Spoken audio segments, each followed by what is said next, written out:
Hello students, welcome back to Prepon. 50 series में we have completed the revolutionaries. अब हम शुरू करते हैं सोशल रिलीजियस रिफॉर्म मूवमेंट्स, एक और टॉपिक जिससे आपके एग्जाम्स में क्वेश्चंस आ जाते हैं। सोशल रिलीजियस रिफॉर्मर्स हैं, उन पे क्वेश्चन आ जाते हैं, या जो ऑर्गेनाइजेशन बने हैं उनके इंपॉर्टेंट पॉइंट्स क्या होते हैं उन पे आ जाते हैं।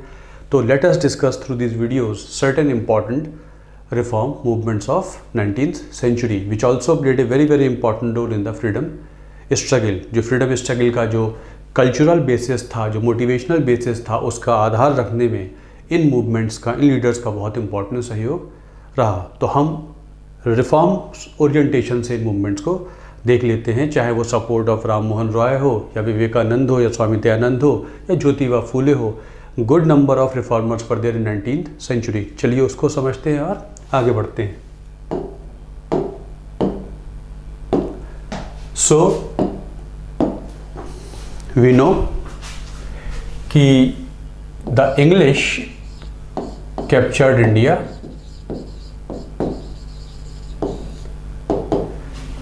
And to justify their capture of India, अपने साम्राज्यवाद को, अपने उपनिवेशवाद को जस्टिफाई करने के लिए अंग्रेज़ों को ये बताना बहुत ज़रूरी था कि जो भारत है वो काफ़ी पिछड़ा हुआ देश है। वो पिछड़ा हुआ देश इकोनॉमिक्स में भी है, वो पिछड़ा हुआ देश पॉलिटिकल थिंकिंग में भी है, वो पिछड़ा हुआ देश धर्म में भी है, समाज में भी है। भारत की हर डायमेंशन काफ़ी पिछड़ी हुई है। अपने रूल को भारत में जस्टिफाई करने के लिए उन्होंने अपनी कल्चरल सुपीरियरिटी का नैरेटिव चला रखा था। इस कल्चरल सुपीरियरिटी के नैरेटिव को काउंटर करने के लिए, या अंग्रेज़ों ने जो भारत में बताया कि यहाँ ये कमियाँ हैं, ये हम ठीक करेंगे, उसको ठीक करने के लिए कुछ और भारतीय आगे बढ़ के आए। उन्होंने उन कमियों को समझा और उनको ठीक करने की कोशिश की। क्योंकि 19th सेंचुरी में राम मोहन रॉय, दयानंद, विवेकानंद जैसे सुधारक हुए हैं, इसलिए 19th सेंचुरी को भारत में कह देते हैं age of reason. Hence it is called age of reason और the period of Indian renaissance. इसे पीरियड ऑफ इंडियन रेनेसांस भी कह देते हैं। भारत में पुनर्जागरण का समय, यूरोप में 14th सेंचुरी में आसपास पुनर्जागरण हो चुका था, जिससे वहाँ पर बदलाव आया था, एंटरप्राइजिंगनेस आई थी, बहुत बड़ा बदलाव आया था, थॉट में चेंज आया था। लोग लॉजिकल थॉट की तरफ चले थे, साइंटिफिक थॉट की तरफ चले थे। वो विचार कुछ भारत में इस एंगल, इस डायमेंशन में कुछ 19th सेंचुरी में आ पाया। इसलिए इसे कह देते हैं the thought of the age of reason और एज ऑफ इंडियन रेनेसांस, जिसमें बहुत बल दिया गया ह्यूमन रीज़न पर, विच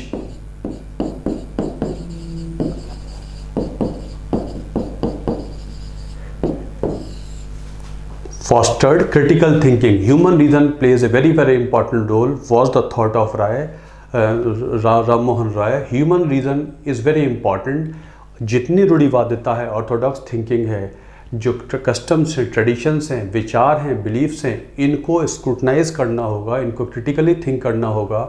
जो सस्टेनेबल है वो आगे बढ़ेगा, जो गलत है उसका हटना ज़रूरी है। क्योंकि रूढ़िवादिता, इस तरीके की सोच, इस तरीके के ट्रेडिशंस, कस्टम्स, बिलीफ्स हमारी प्रोग्रेस को रोकते हैं। अगर ऐसा होगा, ह्यूमन रीज़न अप्लाई होगा, क्रिटिकल थिंकिंग अप्लाई होगी, तो ही डेवलप हो पाएगा concept of human dignity, which is very important for all human progress. पूरी मानवता जाति की प्रोग्रेस डिपेंड करती है कि ह्यूमन डिग्निटी पे बात। और ह्यूमन डिग्निटी तब हो पाएगी जब लोग अपने विचारों को स्क्रूटनाइज करेंगे, अपनी सोसाइटी में हो रहे पुरानी रूढ़िवादिता की जो सोच है उसको स्क्रूटनाइज करेंगे, उसे चेंज करने का प्रयत्न करेंगे, आगे बढ़ के आएंगे। ऐसा करना आसान नहीं था, फिर भी कुछ लोगों ने कदम बढ़ाकर इसको आगे किया। So the most important thing which Roy and others could bring forward was there should be emphasis on human reason.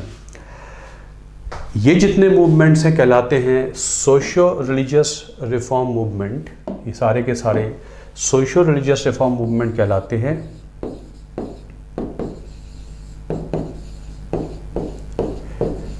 Why they are called social religious reforms? Because whatever is going on in the society in the form of traditions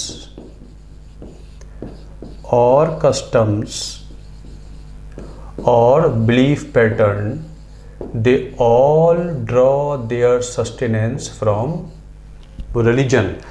जितनी thought है society में, जो भी प्रतिबिंब है, जो भी आस्थाएं हैं, जो भी कस्टम्स हैं, ट्रेडिशंस हैं, वो वैलिडिटी के लिए धर्म की तरफ जाते हैं। तो अगर समाज में बदलाव लाना है, समाज में चेंज करना है, तो चेंज करना होगा धर्म को। धर्म में जितनी कुरीतियाँ हैं, जितनी कमियाँ हैं, उनको यदि ठीक करेंगे तो ही समाज में बदलाव आ पाएगा। अगर धार्मिक थॉट ठीक नहीं होगा तो हम समाज में भी बदलाव नहीं ला पाएंगे। इसलिए रॉय कहते थे कि अगर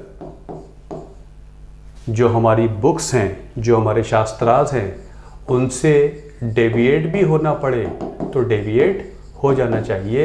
इफ़ सच शास्त्रार्थ और शास्त्रार्थ का जो कहना है, अगर वो सही नहीं है तो उनसे डेविएट होने में भी कोई बुराई नहीं है, उनसे अलग हो जाना चाहिए अगर वो प्रोग्रेसिव थॉट को सपोर्ट नहीं करते हैं। इस थॉट के साथ Roy was there in the early part of 19th century. तो चलिए देखते हैं सबसे पहला ऐसा development that was Brahmo Samaj और Raja Ram Mohan Roy. Roy belonged to a जमींदार family and he had started working in the revenue department of East India Company। वो रेवेन्यू डिपार्टमेंट जो कंपनी का था उसमें नौकरी किया करते थे और वहाँ कई सारे अंग्रेज़ों से उनकी मुलाकात हुआ करती थी। रॉय पहले से ही रिफॉर्मेटिव थॉट के हुआ करते थे। ऐसे ही कुछ लोगों से उनकी मुलाकात होती है जिससे उनके अंदर और बदलाव आता है और कुछ करने की वो ठानते हैं। 1814 में वो कंपनी की नौकरी छोड़ देते हैं और 1815 में एक फ्रेंडली सोसाइटी या आत्मीय सभा बना लेते हैं। आत्मीय सभा के ज़रिए वो अपने थॉट पे काम करेंगे। बाद में आत्मीय सभा ख़त्म हो जाएगी लेकिन बन जाएगी ब्रह्मो सभा। 1828 में ये ब्रह्मो सभा बन जाती। अल्टीमेटली अपने थॉट को आगे ले जाने के लिए रॉय ने बनाई है ब्रह्मो समाज या ब्रह्मो सभा। कलकत्ता से चला करती है ब्रह्मो समाज। Roy founded Brahmo Samaj with two important purposes. दो इम्पॉर्टेंट पर्पस के लिए ब्रह्मो समाज बनाया है, purifying Hinduism and propagation of divine monotheism. He was, you can say, he was very fascinated by the monotheistic idea of Upanishad. उपनिषदों का जो एक ईश्वरवाद का सिद्धांत था उससे वो काफ़ी फैसिनेट हुआ करते थे। और जितनी कुरीतियाँ हैं या जो मल्टीपल गॉड्स में जो विश्वास है, इन सबको हटाकर वो एक गॉड की आस्था को आगे बढ़ाना चाहते थे। तो दो पर्पस थे ब्रह्मो समाज के। एक तो हमको हिंदुइज्म की जो कमियां हैं उनको ख़त्म करना है और डिवाइन मोनोथीज्म, एक ईश्वरवाद के सिद्धांत को प्रतिपादित करना है। मोनोथीज्म माने आस्था एक गॉड में, इसके लिए वो काम करते थे। तो ही founded this Brahmo Samaj. Brahmo Samaj used to work on the concept of, you can say, one God,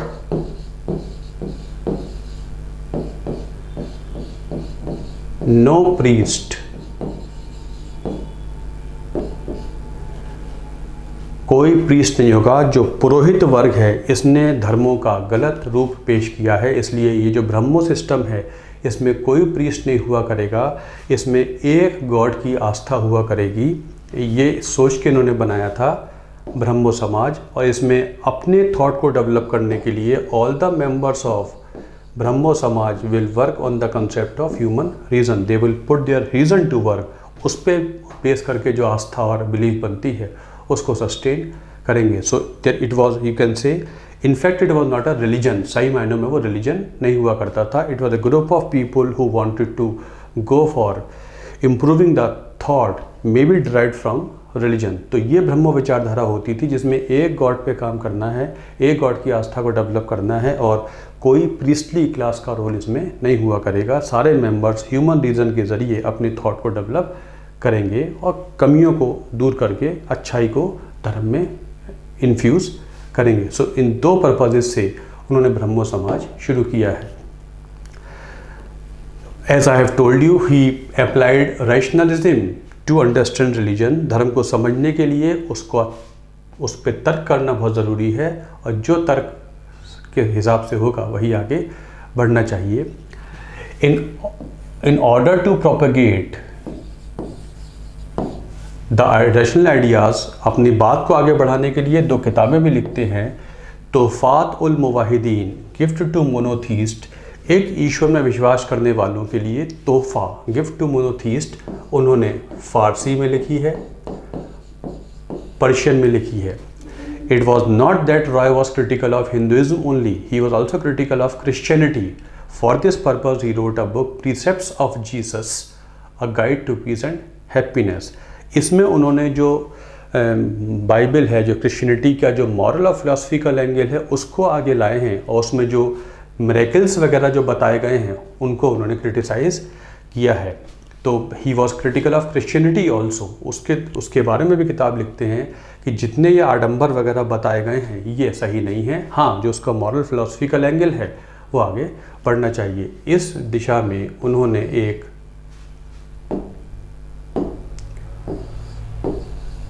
Calcutta Unitarian society भी बनाई थी 1821 में with the help of William Adam नाम के एक अंग्रेज़ के साथ मिलके उन्होंने एक कैलकाटा यूनिटेरियन सोसाइटी भी बनाई है to carry on the you can say concept of monotheism. 1821 में वो इस सोसाइटी या कमेटी भी लिखा मिल जाएगा आपको, बनाते हैं। So he was up for this kind of thought. 2 किताबें लिखते हैं। He has written good number of books, he knew good number of languages, बहुत सारी लैंग्वेजेस जानते हैं। ही ओपनली क्रिटिसाइज्ड मूर्ति पूजा, जो धर्म में मूर्ति पूजा होती है उसके वो अगेंस्ट हुआ करते थे। एंड जितनी ये सुपरस्टिशंस हैं इनसे दूर रहे, क्योंकि सुपरस्टिशंस प्रोग्रेस को रोकते हैं और तरक्की को रोकते हैं और थॉट को लिमिट कर देते हैं, क्रिटिकल थॉट को लिमिट कर देते हैं। इसके अगेंस्ट हुआ करते थे। मोनोथिस्टिक थॉट को आगे ले जाने के लिए उन्होंने उपनिषदों का बांग्ला और इंग्लिश में अनुवाद किया है। He also did the same thing with Vedas, Veda और उपनिषदों का उन्होंने अनुवाद भी किया है और उसका जो थॉट है, जो प्रोग्रेसिव थॉट है, उसे आगे लाने की कोशिश की है। वेद में एक ईश्वर में जो वेदांतिक थॉट हुआ करता है उसको वो प्रतिपादित किया करते थे। He also was very active in social reforms, particularly eradication of sati. 1818 से लेकर 20 तक he wrote lot of tracts on eradication of sati. बाकायदा वो सती पे ट्रैक्ट माने एक रिलीजियस पैम्फलेट वगैरह निकाला करते हैं और वो एडवोकेसी कर रहे हैं कि सती को ख़त्म किया जाए। विलियम बेंटिक के ज़रिए आगे चलकर उनकी फैमिली में चूँकि सती हुआ है तो अपनी विलियम बेंटिक के समय में फिर सती ख़त्म होता है by passage of sati abolition act of 1829, और उस समय इन्हें रेगुलेशन कहते थे। तो regulation 17 of 1829, Regulation 17 of 1829 was also called Sati Abolition Act. Initially it was, you can say, implemented in Bengal, later on in Madras and Bombay. ये बात याद रखेंगे, ऐसे क्वेश्चंस एग्जाम में आ जाते हैं। शुरू में बंगाल में लागू हुआ था सती एक्ट, बाद में मद्रास और बॉम्बे में भी एक्सटेंड कर दिया गया था। बाय दिस दिस सती का होना बिल्कुल गैर कानूनी कर दिया गया है। जब उन्होंने सती को हटाने की एडवोकेसी की थी तो which organization opposed Ram Mohan Roy? It was Dharma Sabha founded by Radhakant Dev. Radhakant Dev was against Roy, वो रॉय के अगेंस्ट थे। उन्होंने इसलिए धर्म सभा बनाई है कि ट्रेडिशंस और कस्टम्स में कोई हस्तक्षेप नहीं होना चाहिए। और राधाकांत देव ने धर्म सभा के थ्रू इसको चैलेंज भी किया है सती एबॉलिशन एक्ट, लेकिन 1832 में ये चैलेंज स्वीकार नहीं हुआ। तो it was Radhakant Dev who through his Dharma Sabha tried to oppose the passage of sati abolition act. Roy कहते थे, उन्होंने जो ट्रैक्ट लिखे उनमें उन्होंने लिखा है कि शास्त्रों में भी कोई सपोर्ट नहीं है सती का, नो सपोर्ट इन शास्त्राज। वो अपनी बात को लॉजिकली प्रूव करते थे। शास्त्र मैंने पढ़े हैं, शास्त्रों में भी ऐसा कोई सपोर्ट नहीं दिखाई पड़ता कि किसी भी तरीके से सती सस्टेनेबल प्रैक्टिस नहीं है. So he was up for, you can say, improving the conditions of women in all the directions. He attacked the caste system. वो कहते थे ये तो डबल ईविल है, कास्ट सिस्टम तो दोहरी ईविल है. एक तरफ तो ये इनइक्वालिटी लाती है, असमानता लाती है, दूसरी तरफ क्योंकि हम कास्ट में बढ़ जाते हैं कास्ट ओरिएंटेड काम करते हैं, इसकी वजह से हमारे अंदर पैट्रियोटिज्म की भावना भी डेवलप नहीं होती है. तो वो कहते हैं कास्ट सिस्टम डबली ईविल है. एक तो ये ब्रीड करती है inequality among us, it also hinders the progress of growth of patriotism. इसलिए कास्ट सिस्टम ख़त्म होना चाहिए. असमानता लाती है और चूँकि हम अलग अलग हो जाते हैं तो हमारे अंदर पैट्रियोटिज्म भी डेवलप नहीं होता है. He was very sensitive to the pathetic conditions of widows.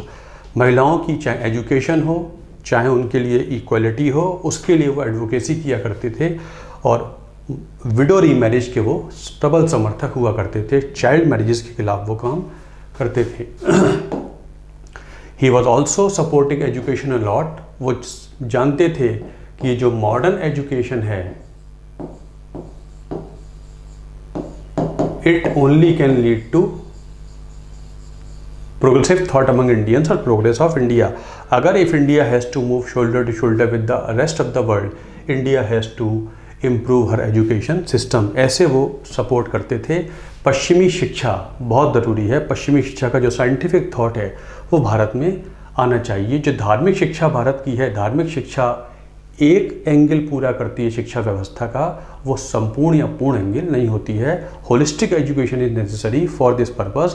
Modern western education is very very important for India. For this purpose he supported David Hare. एक स्कॉटिश व्यक्ति है, डच व्यक्ति है डेविड हेयर, इसको support करते हैं और बनता है हिंदू कॉलेज कैलकाटा में. He himself did not found Hindu college. It was founded by whom? It was founded by David Hare in 1817. He himself founded Vedanta college. 1825 में कलकत्ता में वो वेदांता कॉलेज बनाते हैं to combine western education with the eastern one. दोनों शिक्षा पद्धतियों का संगम लाने के लिए उन्होंने 1825 में वेदांता कॉलेज भी शुरू किया है. So he was in support for education. किसी भी तरीके से शिक्षा व्यवस्था का बदलाव बहुत ज़रूरी है. शिक्षा ही वो माध्यम है जो बड़ा बदलाव ला सकती है समाज में. He was also sensitive to political developments. Since he was from zamindari class, zamindari class के तो वो हुआ करते थे, लेकिन permanent settle he was critical of this the oppressive practices of zamindars. He supported a very very important point. He supported extension of permanent settlement through out India. ये जो Cornwallis ने ज़मींदारी व्यवस्था शुरू की थी, वो कहते थे पूरे भारत में ये लागू हो जानी चाहिए. ये जो रेंट है ये मिनिमाइज होना चाहिए. जो देते हैं किसान ज़मींदारों को और ज़मींदार देते हैं रेवेन्यू गवर्नमेंट को. ज़मींदारी व्यवस्था में ये व्यवस्था थी कि जो rent is the amount which is paid by the farmer to the zamindar, और ज़मींदार देता है रेवेन्यू गवर्नमेंट को. तो ये रेंट फिक्स होना चाहिए और कम होना चाहिए. ये रेंट कम भी होना चाहिए और फिक्स होना चाहिए. और जो ज़मींदार अंग्रेज़ों को देते हैं ये भी कम होना चाहिए, रेवेन्यू कम होना चाहिए. और जो टैक्सेस हैं उनको लग्जरीज़ पे बढ़ाइए और जितनी लग्जरीज हैं उन पे टैक्स ज़्यादा लगाइए. और मोर Indian should be employed in services so that they can work on low salaries and the money will remain in India. जो सैलरी स्ट्रक्चर है वो अंग्रेज़ों के फेवर में है, सारा पैसा ये बाहर चला जाता है. तो जो टैक्सेशन सिस्टम इस तरीके से बनाया जाए कि पैसा जो है भारत में रहे, उसके लिए ज़्यादा भारतीयों को एम्प्लॉयमेंट में लिया जाए, वो पैसा भारत में ही रहेगा और एडमिनिस्ट्रेटिव कॉस्ट कम हो जाएगी. इसलिए पूरे भारत में परमानेंट सेटलमेंट लागू किया जाए. इसमें ये रेंट फिक्स हो सकता है और ज़मींदारों पे भी थोड़ा सा भार कम होना चाहिए. ही was also the first one who supported the economic dimension of British rule. इसको एक्सपोज करने वो पहले व्यक्ति थे। वो कहते थे इसके थ्रू कि ये जो पैसा है ये भारत से बाहर चला जाता है। तो he expose the economic drain of from India, जो आगे चल के दादा भाई नौरोजी वगैरह किताबें लिखेंगे, स्टडीज़ करेंगे, उसको काफ़ी पहले बता चुके हैं Roy. He demanded equal civil and political rights for Indians, भारतीयों के लिए equal civil and political rights के वो समर्थक हुआ करते हैं। He was advocate of free press, वो कहते हैं प्रेस वो माध्यम है, ये जो प्रेस है ये माध्यम है जो समाज के बदलाव के लिए बहुत इंपॉर्टेंट एलिमेंट होता है। न्यूज़पेपर्स के ज़रिए ही समाज में बड़ा और एंड्योरिंग मतलब लंबे समय के बदलाव लाए जा सकते हैं। प्रेस की पे रोक नहीं होनी चाहिए। जब 1823 में प्रेस एक्ट आया है जिस पे बहुत सारे यू कैन से पाबंदियाँ लगी इंडियन प्रेस में, सो ही वॉज क्रिटिसाइजिंग इट, वो गवर्नमेंट से इसके लिए जवाब भी मांगते हैं। He was critical of the press act pass in the time of Lord Hastings. तो वो चाहते थे कि प्रेस आगे बढ़े, प्रेस वो माध्यम है जिससे बदलाव आ सकते हैं। बहुत सारे न्यूज़पेपर, जर्नल्स, अखबार वो निकाला करते थे। उनमें से दो इम्पॉर्टेंट थे, मिरातुल अखबार इन पर्शियन और संवाद कौमुदी इन बांग्ला। वैसे वो अखबार आम, जामे जमशेद और बहुत सारे अखबार निकालते हैं, लेकिन मिरातुल अखबार और संवाद कौमुदी वो काफ़ी आगे बढ़ाते थे। बाय द वे वो कहते थे जितने जो हमारा जुडिशल सिस्टम है, कोर्ट लैंग्वेज है, ये अंग्रेज़ी की जगह पर्शियन हो जानी चाहिए, तभी सही न्याय भी मिल पाएगा। He has been called as first modern man of India. और इंग्लैंड 18 चले जाते हैं वो, 1833 में वहाँ ब्रिस्टॉल में उनकी डेथ हो जाती है। Roy was called first modern man of India. Gandhi ji has been called as the father of the nation. तो ये सफ़र जो है फ्रीडम स्ट्रगल का, रॉय से लेकर गांधी जी का, यहीं पर हर डायमेंशन अलग अलग चलती है और मैच करने लगती है, जिससे इंडिया गेंड फ्रीडम। उनकी ब्रिस्टॉल इंग्लैंड में डेथ हो जाती है। Not only Roy was working for Indian thought, he was also a universalist. जो डेवलपमेंट बाहर होते हैं, भारत के बाहर होते हैं, उसके प्रति वो सेंसिटिव हुआ करते हैं। नेपल्स का जब रिवोल्ट विफल हो जाता है तो he was not that happy, और स्पेनिश अमेरिकन वॉर 1823 में विन हो जाती है तो he was very very happy. दुनिया में कहीं भी लिबर्टी के लिए काम हो रहा है उसको वो सपोर्ट किया करते थे। तो he was not confined to one area, he was not confined to our own country, was not confined to one religion, he was not confined to this, he was confined to the whole, he was working for the whole world. So he was up for liberty. England में भी जो 1832 में reform act पास हो रहा है तो ही उन्होंने कहा था रिफॉर्म एक्ट पास नहीं होगा तो I will not come to England ever. तो रिफॉर्म एक्ट पास हुआ था। वही रिफॉर्म्स हमारे यहाँ भी दिखने लगे थे जब 1835 में 1833 का चार्टर कानून आता है और लॉ कमीशन अपॉइंट हो जाता है, सती अबॉलिशन एक्ट पास होने लगता है। ये क्या था? ये वो रिफॉर्म्स ओरिएंटेशन था जो इंग्लैंड में चल रहा था। तो he Roy was also very very you can say supportive of reforms in India as well as outside India. तो दिस वे राम मोहन रॉय और ब्रह्मो समाज वॉज देयर। रॉय की डेथ हो जाती है। रॉय के बाद फिर ब्रह्मो समाज को देवेंद्र नाथ टैगोर एंड केशव चंद्र सेन ये सब चलाया करते हैं। इनके बारे में हम बाद में बात करेंगे, अगले लेक्चर में बात करेंगे। So this was the first topic of social religious reform movement. Roy का बहुत इंपॉर्टेंट पॉइंट, समाज में हो रहे काम, समाज में जो विचारधाराएं हैं, समाज में जो कस्टम्स एंड ट्रेडिशंस हैं, वो अपने को बनाए रखने के लिए सहारा लेती हैं धर्म से। जब तक धर्म चेंज नहीं होगा, धार्मिक थॉट चेंज नहीं होगा, तब तक सामाजिक बदलाव आ नहीं सकता। Hence to improve the conditions in society, one has to correct the religious thought. He was for the message of Roy. तो चलिए, thanks a lot for watching this video. If you want, you can like it, subscribe it and share it. आप करेंगे तो ये channel आगे बढ़ेगा. I am so thankful for you people. You people are joining, subscribe करते जा रहे हैं चैनल को. बढ़ रहा है आगे, even though gradually बढ़ रहा है, but I am so thankful. Thank you very much.